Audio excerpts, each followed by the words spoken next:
C'était dans Jean 14, 18, il avait dit « Encore un peu de temps, et le monde ne me verra plus, mais vous, vous me verrez, car je vis et vous vivrez aussi. » Donc le Saint-Esprit, c'est la personne de Jésus que Dieu nous a donné. C'est un don, la Bible nous dit que c'est un cadeau. Fait que c'est comme si là, sur cette enveloppe-là, c'était écrit, là c'est écrit Église Le Centre, mais c'est comme si c'était écrit Laval Ménard, et Montant, Saint-Esprit. Et là, Dieu t'a donné ça. Mais il y a beaucoup de gens qui reçoivent ce cadeau-là, mais ils ne savent pas quoi faire avec. C'est comme le Saint-Esprit reste sur la tablette. On entend parler un petit peu, mais on ne vit pas à travers toutes ces expériences-là que le Saint-Esprit nous permet de vivre à travers la vie chrétienne. Donc, c'est pour ça qu'on va aller revoir les bases, les fondements de l'intimité avec le Saint-Esprit, de aussi la personne du Saint-Esprit. Qui est le Saint-Esprit? Qu'est-ce qu'il fait dans notre vie? OK?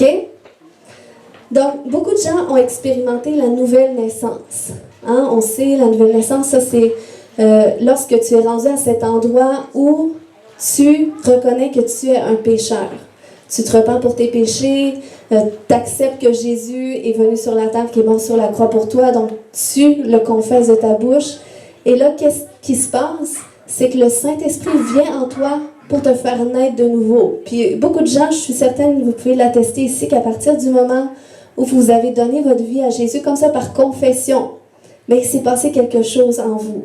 Il y a un changement qui s'est produit, puis peut-être que à partir de ce moment-là, vous n'avez plus été la même personne, vous avez été plus conscient des choses de Dieu. Et moi, je sais qu'à partir du moment que j'ai donné ma vie à Jésus en 2012, il y a eu un changement qui s'est fait. J'ai su que Jésus était le Fils de Dieu, j'avais cette conviction-là interne, et le Seigneur a commencé une transformation dans ma vie. Mais vous savez, beaucoup de gens expérimentent le salut, la nouvelle naissance, mais ils en restent là, parce qu'ils pensent que c'est la seule expérience possible avec le Saint-Esprit. Bon, je sais que nous, on est une église qui croit qu'il y a plus que ça, mais il y a quand même beaucoup de chrétiens qui en restent là, qui se disent, eh bien, moi, j'ai donné ma vie à Jésus, j'ai déjà reçu le Saint-Esprit, mais à un moment donné, leur vie chrétienne, c'est comme ça porte pas de fruits. Ils deviennent blasés. Pourquoi? Parce qu'il leur manque une seconde expérience, qui est le baptême du Saint-Esprit. Puis, je sais qu'à peu près tout le monde ici, vous avez peut-être reçu le baptême du Saint-Esprit. Mais encore là, il y a beaucoup de gens qui en restent à cette expérience. C'est comme, ils vivent cette expérience-là avec le Saint-Esprit, où ce qu'ils reçoivent justement le parler en langue, un feu nouveau qui vient. C'est comme, ils vivent la chambre haute, mais ils restent leur vie dans la chambre haute. Ils apprennent jamais finalement comment se servir de qu'est-ce qu'ils ont reçu à travers le Saint-Esprit.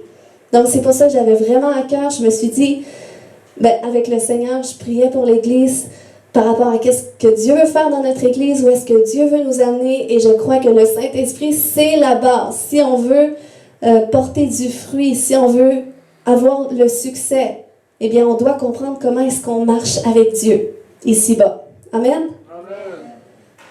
Donc, la nouvelle naissance versus le baptême du Saint-Esprit. Donc, lorsqu'on vit les Écritures, lorsqu'on lit plutôt les Écritures, eh bien, il y a plusieurs passages qui nous montrent que la nouvelle naissance et le baptême du Saint-Esprit, c'est deux expériences distinctes. Donc, c'est pas, dès que tu donnes ta vie à Jésus, tu reçois pas le baptême du Saint-Esprit nécessairement. C'est une seconde expérience, puis on le voit à plusieurs reprises dans les Écritures. Puis, lorsque tu donnes ta vie à Jésus, lorsque tu expérimentes le salut, ça, c'est la première expérience qui vient lorsque tu confesses de ta bouche. Lorsque Paul avait dit, par exemple, dans Romains 10, 19, il avait dit... Si tu confesses de ta bouche le Seigneur Jésus et si tu crois dans ton cœur que Dieu l'a ressuscité des morts, tu seras sauvé. Donc ça, c'est la première expérience qu'on voit dans la Bible avec le Saint-Esprit. Parce que lorsque Jésus était venu sur la terre, tout ça, il est mort, ensuite il est ressuscité. Et bien là, on lit dans les Écritures qu'à un moment donné, on sait qu'il était retourné voir les disciples.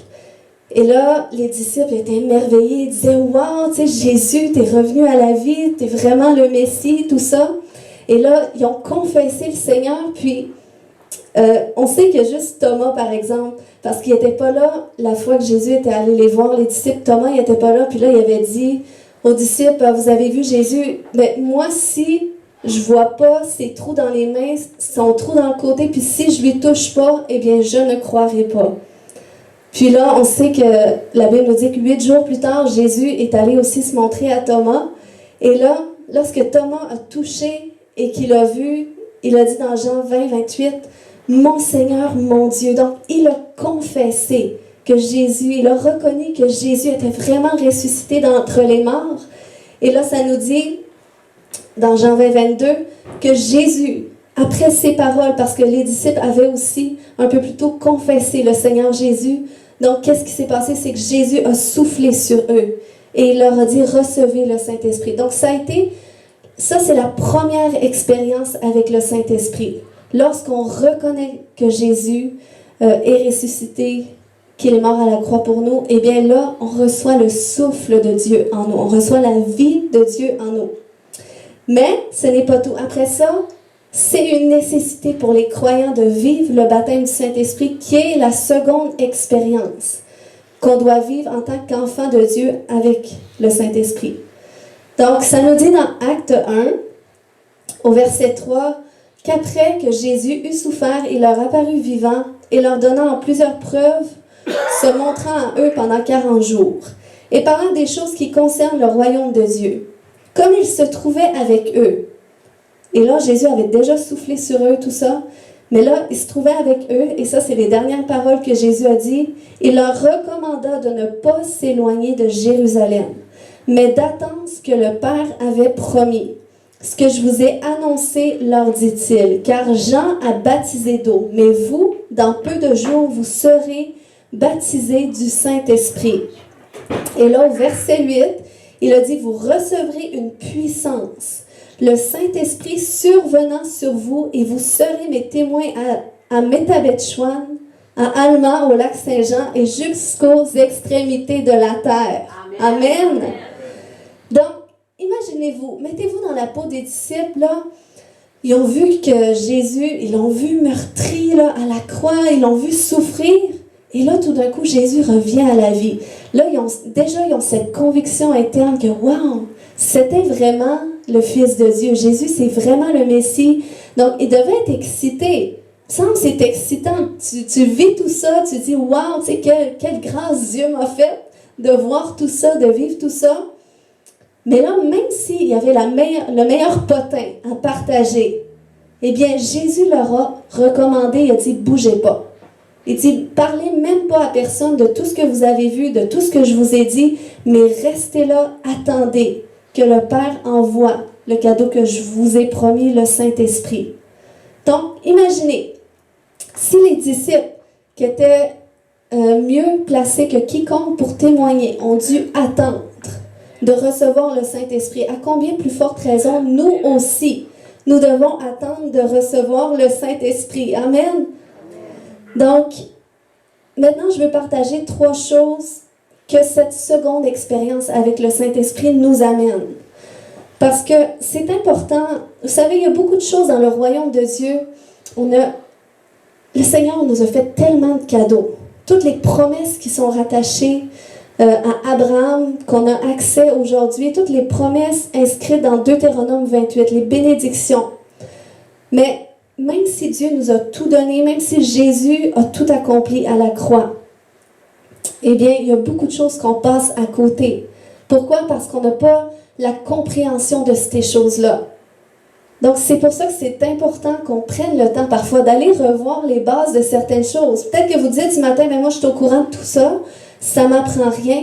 Oui, mais si on dit bâtir autrement, on sait que bâtir autrement nécessite qu'on aille revoir des choses à la fondation. Est-ce que je saisis vraiment qu'est-ce que j'ai reçu?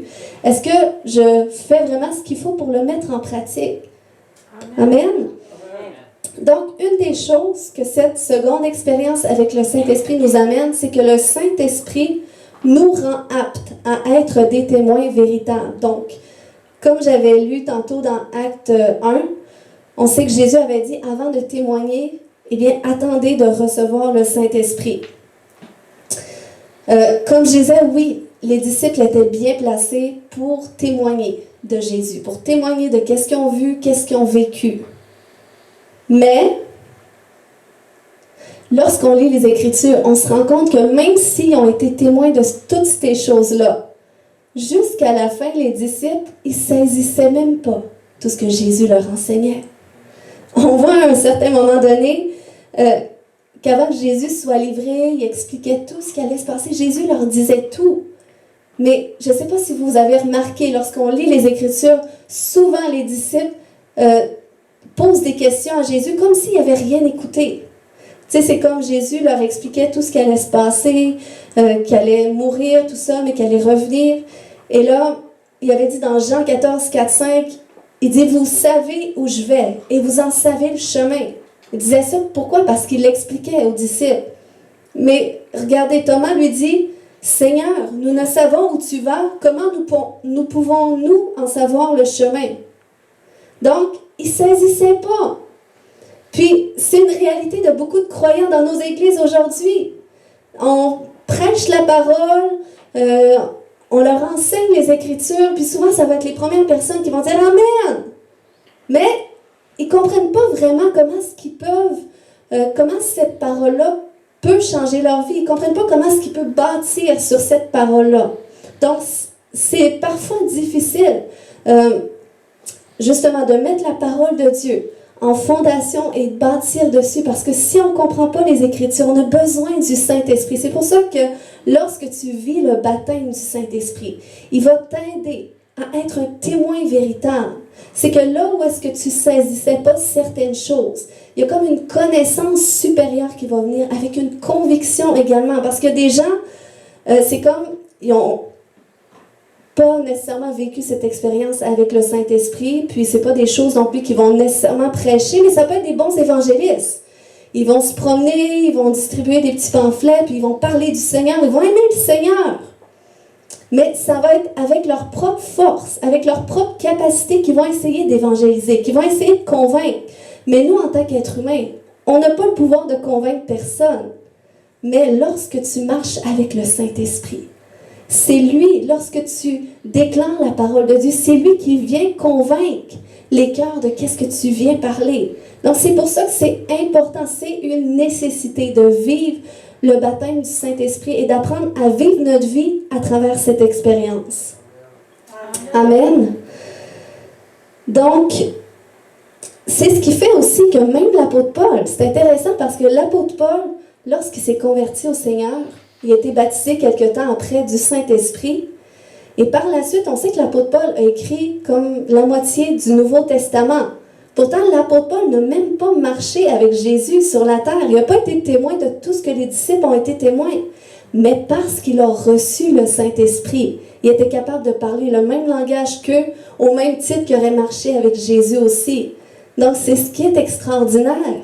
Et c'est pour ça que même moi, des fois, il y a des gens du monde qui me regardent, puis qui m'observent, puis ils disent « Ah, tu sais, à un moment donné, elle va passer à autre chose. Elle est intense dans ses affaires de Dieu, là, mais à un moment donné, elle va se rendre compte que c'est n'importe quoi, puis elle va finir par changer de camp. » Mais c'est parce que c'est différent. C'est ça qui fait la différence du fait que nous ne sommes pas dans une religion. On n'est pas embarqué dans quelque chose que quelqu'un nous a amené dedans. Non. C'est le Seigneur qui nous a attirés à lui, qui s'est révélé personnellement à nous et qui vient mettre la conviction en nous. Donc, ce qui fait que si demain matin, il n'y a plus personne dans l'Église, il n'y a plus personne qui veut croire en Jésus, ben moi, je vais quand même croire. Ça ne remettra pas ma foi en doute à cause du Saint-Esprit que j'ai reçu. Amen. Deuxièmement, le Saint-Esprit nous rend aptes à répondre à notre appel. Qui c'est qui sont appelés de Dieu ici? Amen, amen, amen. Donc, le Saint-Esprit nous rend aptes à répondre à notre appel. On sait que les apôtres ont fait erreur après erreur. On sait qu'ils ne saisissaient pas tout. Écoute, on n'aurait pas été mieux que les apôtres dans des fois leur façon de répondre à Jésus. Puis même Jésus, parfois, était même découragé des apôtres parce qu'ils voyaient tout ce que Jésus faisait. Puis il était à côté de lui, mais il saisissait. Il y avait de la difficulté à saisir le message de Dieu, à saisir les révélations. C'est normal parce qu'ils n'avaient pas encore été baptisés du Saint-Esprit. Mais on sait que c'est seulement au moment où Pierre a été baptisé du Saint-Esprit qu'il a été apte à répondre à son appel. Parce que pas longtemps avant ça, Pierre avait renié Jésus. Pas longtemps avant ça, Pierre avait même renoncé à son appel parce que après la mort de Jésus, Pierre, il est retourné pêcher comme si rien n'était. Il est retourné vaquer à ses occupations.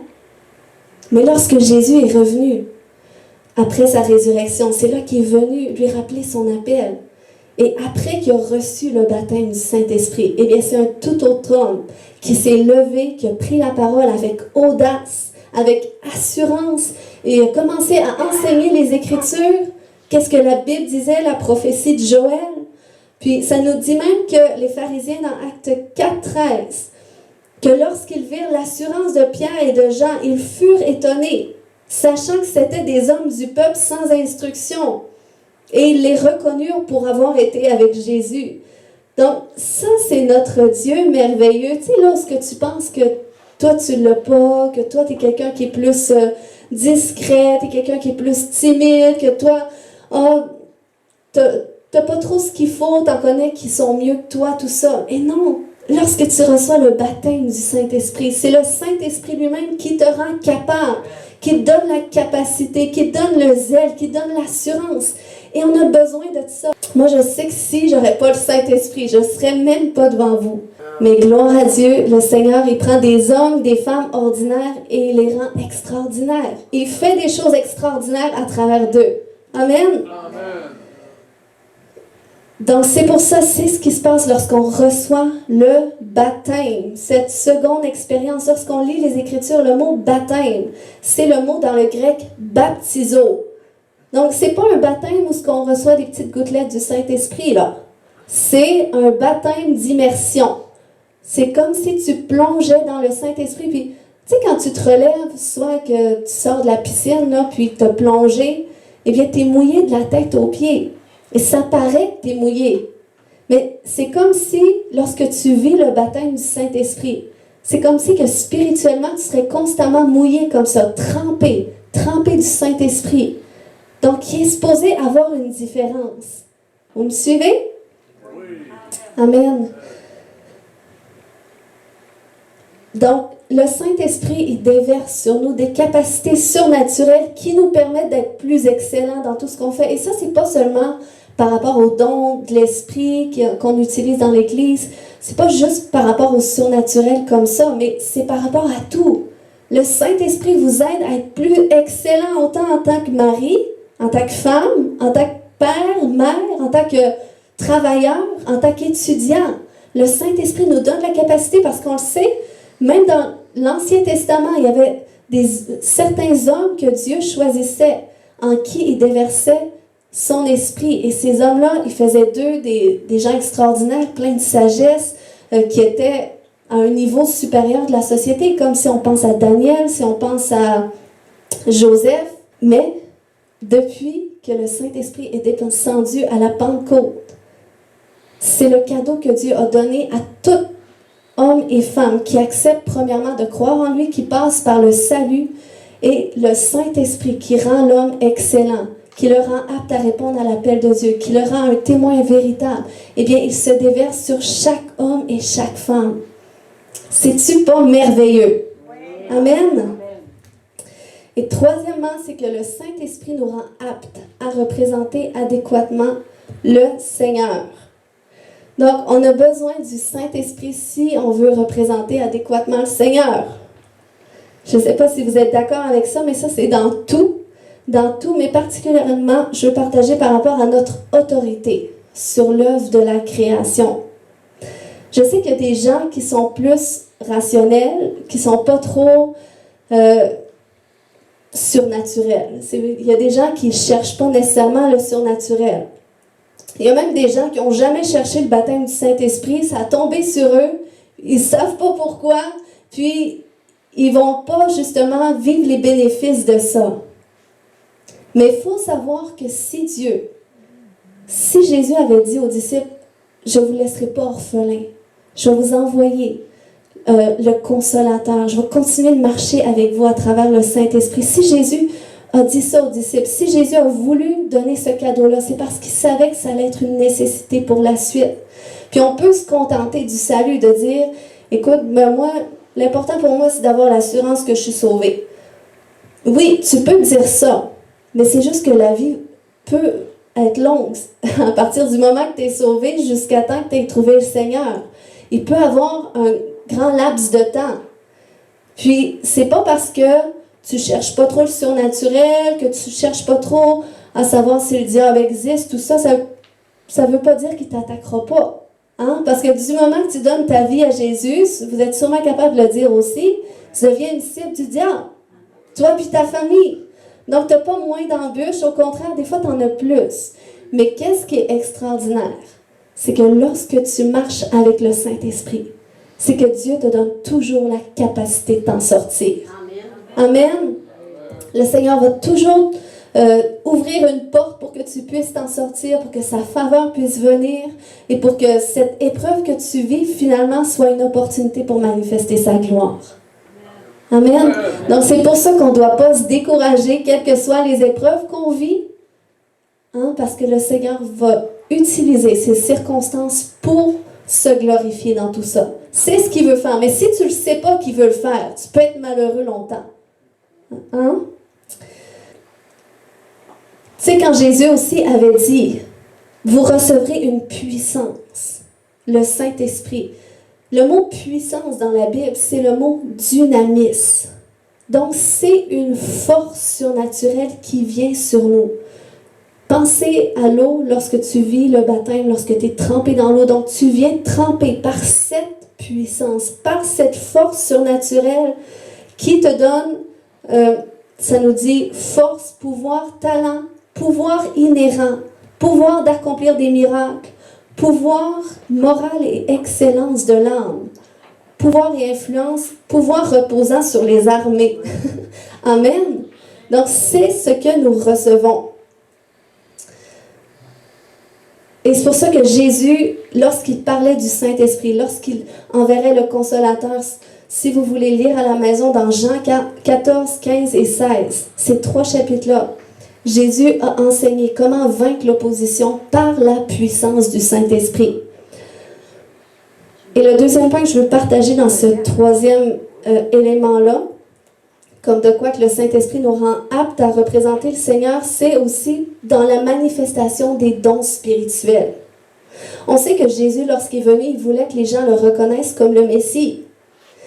Mais on voit aussi que Jésus voulait montrer aux gens que ce n'était pas par son habileté humaine qu'il opérait dans le surnaturel ou dans les dons spirituels, mais c'était vraiment par l'Esprit de Dieu en lui. C'était vraiment le Père qui le faisait en lui, parce que Jésus voulait montrer qu'il n'y a aucun homme qui a la capacité de représenter adéquatement le Seigneur.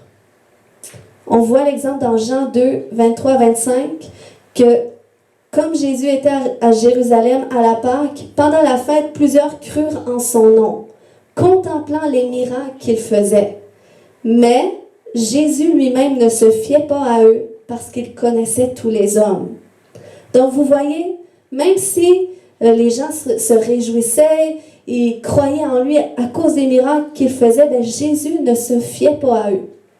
Parce que Jésus savait qu'est-ce qui était dans leur cœur. Puis il savait que ces gens-là pensaient que cette puissance-là venait de sa capacité humaine à lui. Mais non, c'était la capacité divine de Dieu en lui. Et c'est ce que Jésus nous a enseigné. Donc c'est pour ça que ça arrive souvent que je le ramène. Mais je trouve important dans les jours dans lesquels nous sommes de préciser que lorsqu'on opère dans les dons spirituels, c'est pas nous qui avons un don de guérison. Je ne dis pas « je vais vous guérir » ou « je guéris les malades » ou je commence pas à m'attribuer les dons spirituels. Non, c'est Jésus qui guérit. Jésus guérit encore aujourd'hui.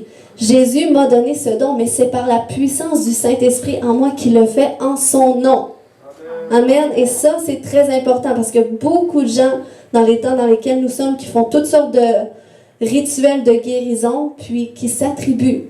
Puis nous, on sait que nos dons sont supérieurs à tout ça, parce que c'est Dieu qui le fait en nous. Mais attribuons-nous pas ces capacités.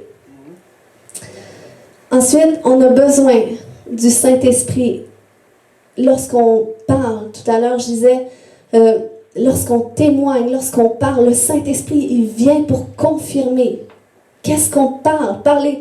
La Bible nous dit que le Saint-Esprit venait confirmer qu'est-ce que les apôtres prêchaient par la puissance qui l'accompagnait. Donc ça, c'est surnaturel. Et lorsqu'on parle, lorsqu'on déclare la parole de Dieu, il y a une onction qui se déverse en même temps. Comme le prophète Jérémie, qui avait aussi cette onction-là en tant que prophète. Dieu lui avait dit, « Je veux que ma parole dans ta bouche soit du feu, et ce peuple du bois, et que ce feu les consume. » Donc, on doit comprendre que du moment qu'on reçoit le baptême du Saint-Esprit, cette langue de feu qui vient en nous, fait que lorsqu'on parle, il y a un feu qui sort de notre bouche, qui vient consumer les gens aussi, qui viennent attirer les gens à lui. Et c'est important qu'on enseigne ces choses-là pour que vous appreniez à vivre à travers cette expérience. Parce que des gens qui reçoivent le Saint-Esprit, qui reçoivent le baptême, ils prient en langue, mais ils n'apprennent pas à vivre leur vie à travers cette expérience-là qu'ils ont reçue. Donc, ils ne bénéficient pas de qu'est-ce qui vient avec le baptême du Saint-Esprit, cette puissance que Dieu nous donne, cette capacité surnaturelle. Amen. Et moi, je veux qu'on soit cette Église qui ne reste pas seulement là dans la chambre haute, Korababaya Shaka, mais il ne se passe rien. Non, moi je veux qu'on aille plus loin, qu'on descende dans les profondeurs et qu'on apprenne à utiliser ces langues de feu pour que non seulement ça soit dans notre bouche, mais que ça vienne nous embraser aussi et qu'on soit comme des flammes de feu, un feu dévorant partout là où ce que Dieu nous envoie, qu'on fait la différence. Amen.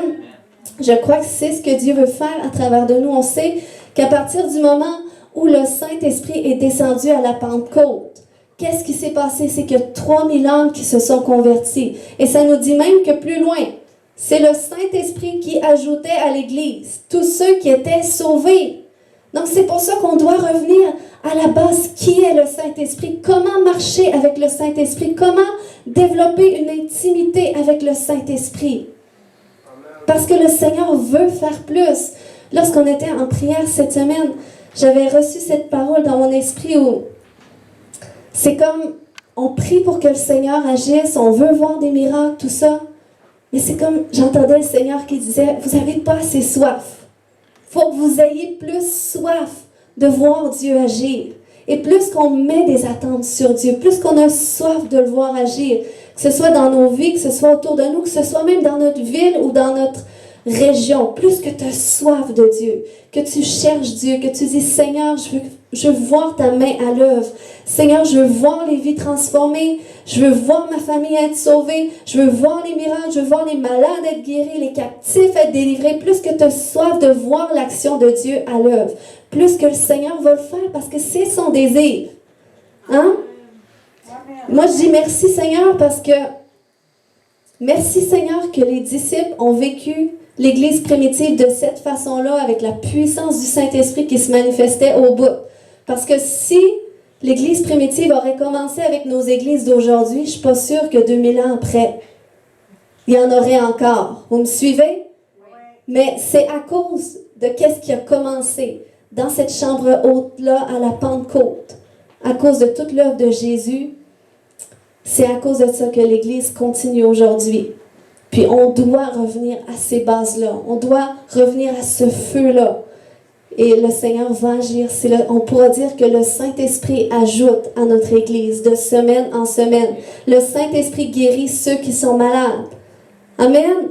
C'est drôle parce que j'étais allée à Québec la semaine passée pour prêcher dans une église. Puis je connais bien le pasteur qui est une dame. C'est une bonne amie à moi. Puis c'est ça.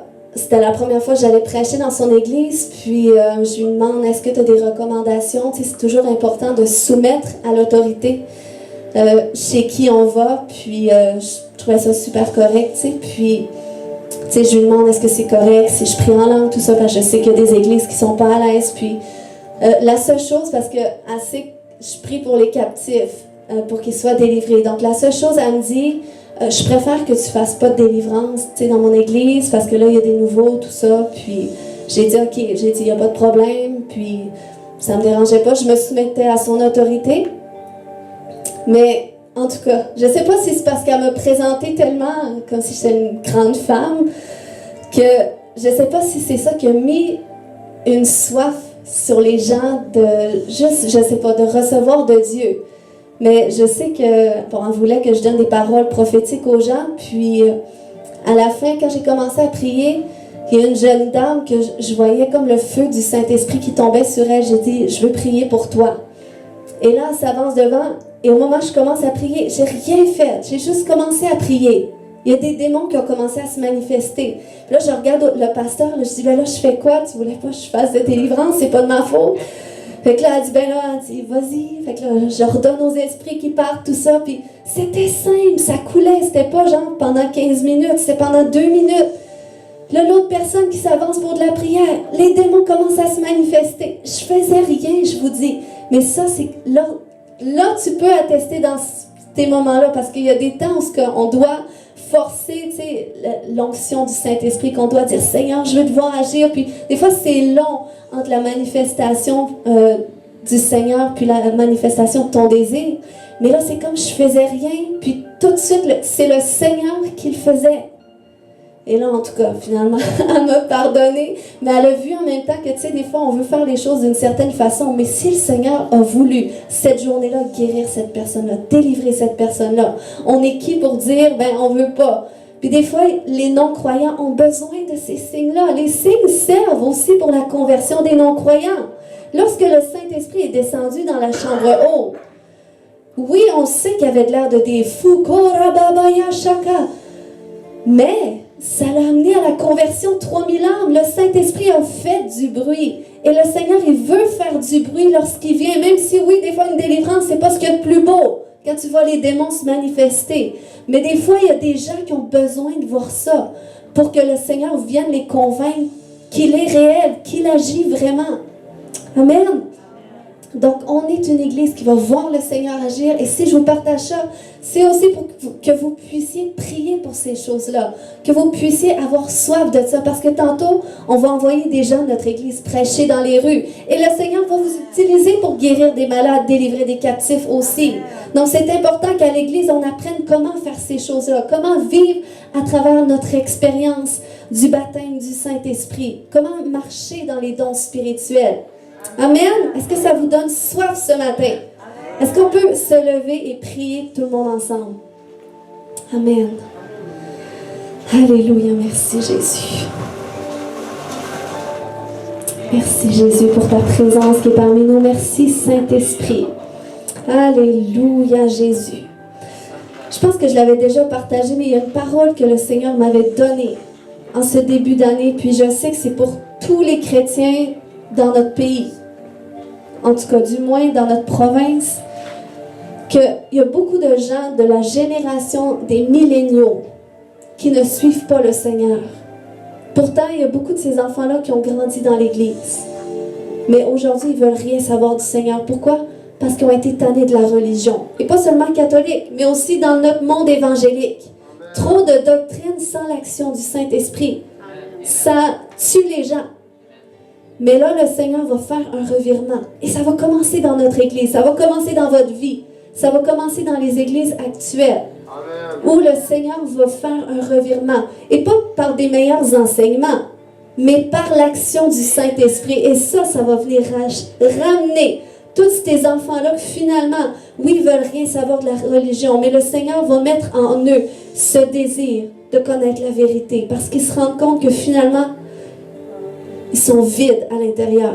Amen. Amen. Donc, que cette parole vous encourage à continuer de prier pour vos enfants et continuer d'avoir plus soif de l'action du Saint-Esprit dans votre vie. Amen.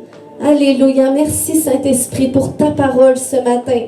Merci Saint-Esprit que tu es celui qui confirme la parole qui est prêchée par les miracles qui l'accompagnent. Au nom de Jésus, Seigneur, nous voulons être cette Église réveillée. Comme l'Église primitive, Seigneur, nous voulons voir ton action.